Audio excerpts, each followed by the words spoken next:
மாண்புமிகு முதலமைச்சர் அவர்கள்.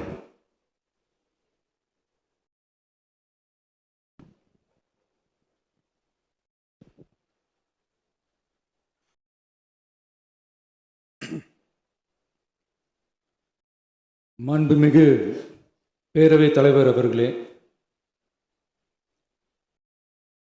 மக்களே மக்களுக்காக மக்களால் நடத்தும் ஆட்சி மக்களாட்சி என்றார் அமெரிக்க முன்னாள் குடியரசுத் தலைவர் திரு ஆப்ரஹாம் லிங்கன்.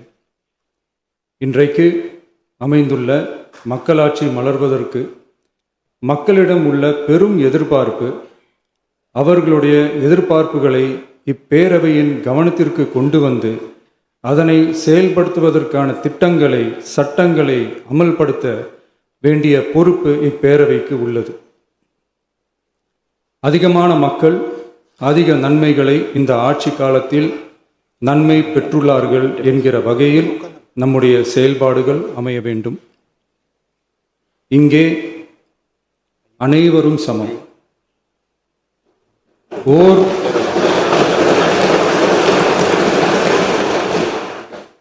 ஓர் உறுப்பினரை கொண்ட கட்சிகள் இங்கே இடம் பெற்றிருந்தாலும் அவர்களுடைய கருத்துகளுக்கும் அதிக எண்ணிக்கை பெற்ற தமிழக வெற்றிக் கழக உறுப்பினர்கள் தெரிவிக்கும் கருத்துகளுக்கும் சமமாகவே மதிப்பளிக்கப்பட்டு நல்லவை ஏற்கப்பட்டு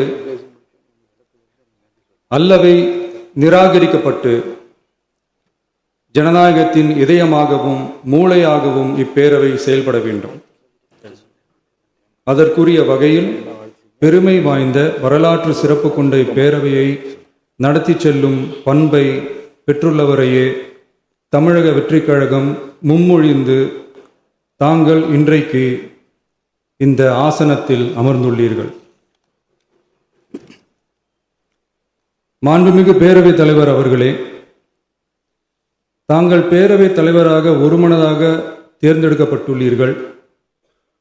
தங்களை இந்த ஆசனத்தில் மாண்புமிகு பேரவை முன்னவரும் எதிர்க்கட்சி தலைவரும் தங்களுடைய கரங்களை பிடித்து அழைத்து சென்று அமர வைத்தார்கள்.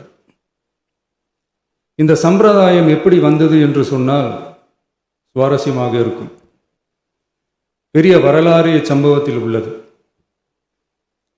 இங்கிலாந்து நாட்டில் உள்ள பாராளுமன்ற நடைமுறைகளை போன்றதே நம்முடைய பாராளுமன்ற நடைமுறைகளும்.